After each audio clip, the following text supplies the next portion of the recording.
Mobilitas warga menjadi salah satu faktor penyebaran COVID-19. Terlebih, warga kerap abai protokol kesehatan dalam perjalanan. Padahal, pemerintah berulang kali mengimbau seluruh pelaku perjalanan, baik yang menggunakan moda transportasi umum maupun kendaraan pribadi, untuk bertanggung jawab akan kesehatan dirinya. Pelaku perjalanan juga wajib menaati protokol kesehatan. Untuk meminimalisir penyebaran COVID-19, pemerintah melalui Satgas Penanganan COVID-19 kini memperketat aturan perjalanan dalam negeri melalui Surat Edaran Satgas Nomor 12 Tahun 2021. Aturan telah berlaku hingga batas waktu yang belum ditentukan. Untuk pelaku perjalanan udara, wajib menunjukkan hasil negatif COVID-19 dari pemeriksaan RT-PCR 3 kali 24 jam atau rapid antigen 2 kali 24 jam ataupun tes ginos sebelum keberangkatan. Untuk pelaku perjalanan laut, wajib menunjukkan hasil negatif RT-PCR 3 kali 24 jam untuk Pulau Jawa dan luar Jawa. Sementara tujuan Bali, RT-PCR maksimal 2 kali 24 jam, atau rapid antigen 2 kali 24 jam, ataupun tes ginos sebelum keberangkatan. Sementara untuk pelaku perjalanan darat tujuan Bali harus menunjukkan hasil negatif RT-PCR atau rapid antigen 2 kali 24 jam. Sementara untuk Jawa dan luar Jawa akan dilakukan tes acak PCR, rapid antigen ataupun ginos. Anda pelaku perjalanan kereta api antar kota sebaiknya menyertakan hasil negatif RT-PCR atau rapid antigen 3 kali 24 jam ataupun tes ginos sebelum keberangkatan. Karena memang terjadi lonjakan kasus di beberapa negara, termasuk di India, sehingga mulai terjadi embargo vaksin. Sehingga kemungkinan itu bisa mengganggu kedatangan vaksin atau ketersediaan vaksin beberapa bulan ke depan, terutama yang berasal dari negara-negara yang melakukan embargo. Sehingga kita perlu berhati-hati mengatur laju penyuntikan vaksinnya agar tidak ada kekosongan vaksin nantinya. Kemudian yang kedua yang kami ingin sampaikan Bapak Ibu adalah bahwa di beberapa negara Eropa sudah terjadi kenaikan kasus kembali. Ya.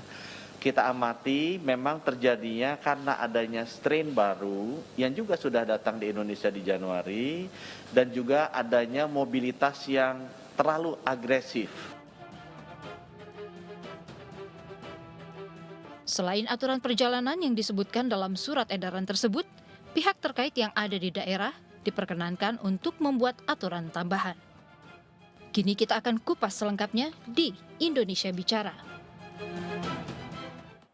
Ya pemirsa, tema kita pada malam hari ini adalah tentang menyoal genos dan saat ini di studio sudah ada narasumber melalui sambungan Zoom call.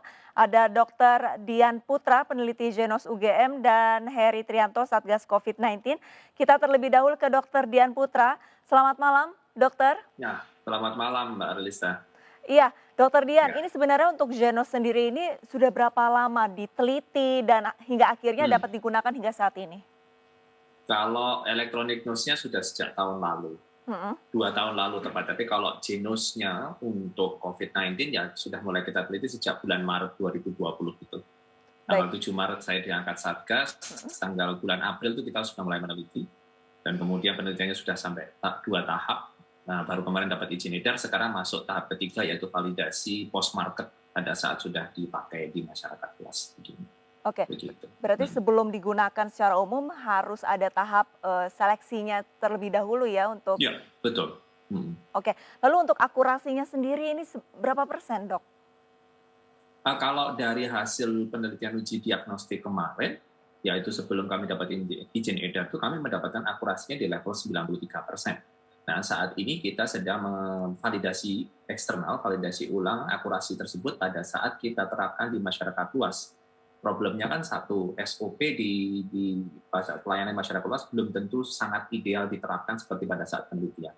Yang kedua, saat ini juga ada beberapa sebenarnya kepatuhan pengguna ginos terhadap berbagai SOP yang kita terapkan seperti puasa sebenarnya itu kan tidak semuanya dipenuhi. Nah, di situ kan kita akan melihat akurasinya sampai sejauh mana.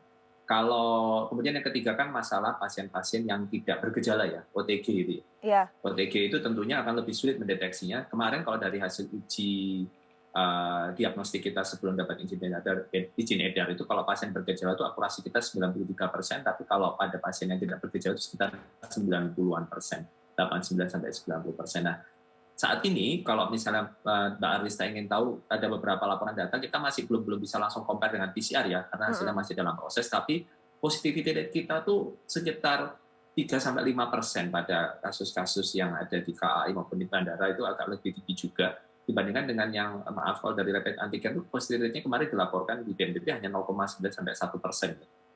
Cuman ini masih perlu kita cek ulang lagi nanti. Begitu Mbak Arlista. Oke, berarti akurasinya kan kurang lebih sekitar 90 hingga 93%. Ya. Ini sebenarnya hampir Ya. menyerupai dengan antigen. Tapi mungkin masih banyak masyarakat yang belum paham untuk fungsinya, bukan fungsi, maksudnya untuk kinerja, cara kerja dari si Genos Cara ini kerjanya. sendiri. Oh, iya. Ini seperti apa dok? Bisa dijelaskan nggak sih dok? Ya, jadi yang dibaca oleh Genos itu adalah senyawa VOC. VOC itu namanya volatile organic compound, senyawa hidrokarbon yang mudah menguap yang dihasilkan dari metabolisme si virus saat si virus itu menginfeksi sel. Jadi kalau misalnya rapid antigen itu memeriksa antigennya, kalau PCR memeriksa komponen tubuhnya si virus, kalau Genos itu memeriksa hasil metabolismenya si virus, sehingga kita bisa tahu mana virus yang aktif, mana yang virus inaktif. Seperti itu. Nah, metabolisme itu diwujudkan dalam bentuk pola-pola gas yang konsentrasinya cukup tinggi yang diekspresikan oleh orang-orang yang terinfeksi oleh SARS-CoV-2. Jadi salah satunya adalah gas etil butanol. Nah, itu yang terdeteksi di Genos kita. Begitu. Oke, lalu untuk kekurangan dari Genos sendiri ini apa dok? Karena kan masih dalam proses pengembangan juga kan? Ya, betul. Ya, tentunya pasti ada beberapa kekurangan terutama dalam masalah hari ya. Seperti misalnya contohnya, Genos itu bisa mendeteksi lebih cepat di hari kedua dan hari ketiga. Sehingga kalau misalnya kemudian di-compare dengan antigen yang baru bisa membaca di hari keempat, kelima, maka sering dibilang Genos ini banyak false positifnya. Banyak itu. Karena kita harinya membaca berbeda dan sangat sulit karena memang hari itu nggak bisa disamakan dengan hari-hari pemeriksaan yang lain karena memang nature-nya dari pemeriksaan metabolisme pasti berbeda dengan pemeriksaan antigen maupun pemeriksaan PCR yang baru sensitif mendeteksi di hari kelima. Itu kekurangan pertama. Kekurangan kedua adalah ada beberapa senyawa-senyawa makanan dan minuman serta merokok itu juga mengganggu pembacaan dari Genos.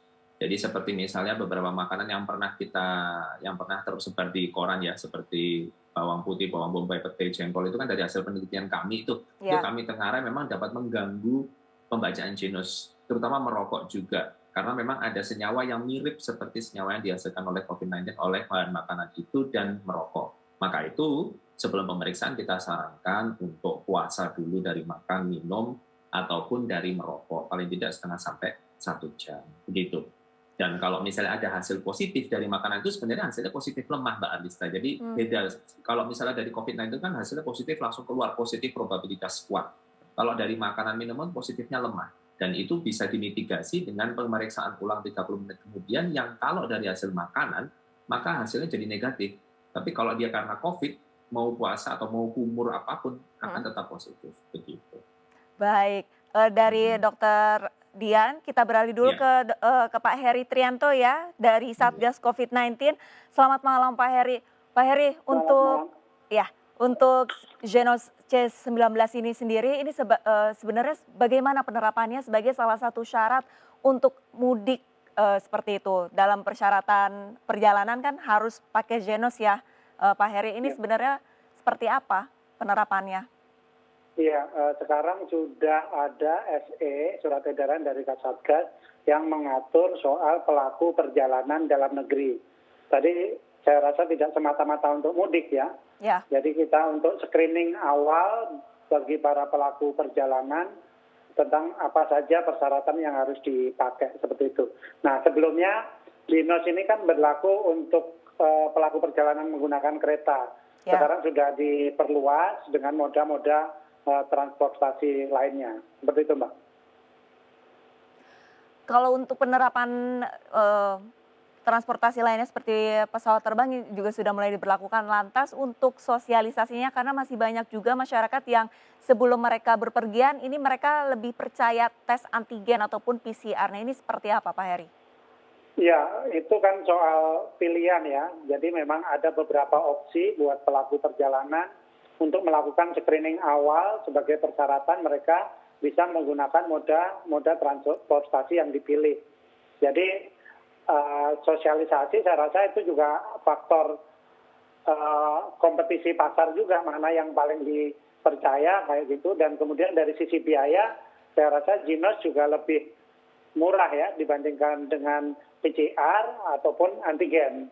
Jadi saya rasa nanti masyarakat biarkan mereka memilih mana yang mau dipakai sebagai salah satu syarat untuk melakukan perjalanan. Tadi Pak Heri sempat menyebutkan untuk biayanya sendiri jauh lebih murah. Memang kalau misalkan dibandingkan Genos ini sangat murah seperti itu ya. Kurang lebih untuk penumpang itu hanya ditaksir sekitar 40.000, sedangkan antigen bisa berkisar sekitar 180 sampai 200.000 dan PCR 800 sampai 900.000. Untuk murahnya ini sendiri kenapa bisa semurah itu? Mungkin ke Dokter Dian, apakah biaya produksinya lebih murah atau bagaimana? Ya, terima kasih Mbak Arlita. Jadi ya murah itu sebenarnya karena Jinos kan tidak membutuhkan reagen kimia, itu satu. Dan yang kedua itu kan pengoperasiannya juga tidak membutuhkan tenaga yang sangat ahli, asalkan tenaga yang ada itu terlatih seperti itu. Kemudian yang keempat ya memang kalau dilihat dari harga mesinnya pun bila dibandingkan dengan mesin PCR jelas jauh lebih murah ya. Kalau misalnya dia beli mesinnya sekian berapa 62 atau 65 juta, kemudian dibagi dengan kemampuan mesin itu untuk bisa memeriksa sampai 150.000 kali, maka tinggal kita bagi saja per unitnya berapa, maka dari situlah kemudian kita bisa murah apabila kemudian dihitung dengan biaya pengambil nafas, biaya administrasi, kemudian biaya listrik dan pengolahan limbah ya mestinya insya Allah jauh bisa lebih murah. Itu saja sih sebenarnya yang bikin murah ya. Kita tidak memasukkan, sebenarnya ada satu lagi komponen yang tidak kita masukkan, itu adalah biaya pengembangan AI-nya. Sebenarnya kalau dibilang Jinos murah itu karena AI-nya itu dikembangkan tanpa membebani satupun kepada konsumen. AI itu full dari teman-teman peneliti yang memang dananya ya selalu adalah dari mana saja. Tapi itu malah sudah habis paling besar, itu hampir 2 miliar untuk pengembangan AI. Tapi itu tidak dibebankan pada biaya konsumsi itu. Oh tidak dibebankan, Gitu. oke. Baik, Iya. lantas untuk Pak Heri sendiri sebagai salah satu syarat perjalanan ini kan juga ada tes Genos. Nah, apakah tidak menjadikan masyarakat justru ingin bepergian seperti itu? Karena kalau misalkan tes Genos itu kan harganya jauh lebih murah dibandingkan tes PCR sebagai salah satu syarat. Nah ini bagaimana tanggapannya Pak Heri? Ya, saya rasa harus melihat syarat screening itu tidak sekedar handicap ya dari sisi biaya, gitu, tetapi juga merupakan upaya untuk memastikan para pelaku perjalanan itu pergi dalam kondisi sehat, pulang dalam kondisi sehat. Apakah itu akan mendorong masyarakat untuk bepergian? Saya rasa ini harus relatif juga ini jawabannya. Karena kita juga tengah menggodok sebuah ketentuan untuk melarang masyarakat untuk melakukan mudik pada Lebaran nanti. Karena memang untuk penanggulangan COVID-19 ini satu-satunya vektor penularan itu adalah manusia. Manusia yang berinteraksi, manusia yang berkerumun, tidak menjaga jarak, yang kemungkinan mereka akan bertukar droplet sehingga kemudian menularkan virusnya. Jadi masyarakat juga harus benar-benar mengetahui juga bahwa screening yang dilakukan itu pun tidak menjamin 100% bahwa mereka tidak tertular atau bahkan tidak membawa virus. Itu yang harus disadari. Bahkan dengan PCR pun ketika dites, ketika memang virusnya belum berkembang, itu juga memungkinkan tidak terdeteksi gitu. Karena ini kita bisa lihat dari contoh pelaku perjalanan luar negeri yang datang ke Indonesia, ketika PCR pertama dilakukan negatif, mereka dilakukan karantina 5 hari kemudian dites lagi itu positif dan itu jumlahnya cukup banyak gitu ya. Dari 2.000 yang dinyatakan positif itu 600 diantaranya didapat dari screening kedua. Jadi ini yang harus diperhatikan oleh masyarakat ketika akan bepergian bahwa risiko mereka itu sangat besar gitu ya untuk tertular sehingga mereka harus berpikir 2 kali, tidak sekedar harus membayar untuk screeningnya, tetapi adalah konsekuensi jika mereka sampai tertular COVID-19. Baik, terima kasih banyak Dokter Dian Putra dan Pak Heri Trianto. Berarti untuk Genos sendiri ini sebenarnya hanya untuk screening awal ya, dan pemerintah juga mengimbau agar masyarakat ini tidak mudik demi mencegah penularan COVID-19 ini secara lebih meluas. Terima kasih banyak Bapak-Bapak dan pemirsa. Terima kasih. Dan pemirsa jangan kemana-mana karena kami masih akan segera kembali, tetaplah bersama kami.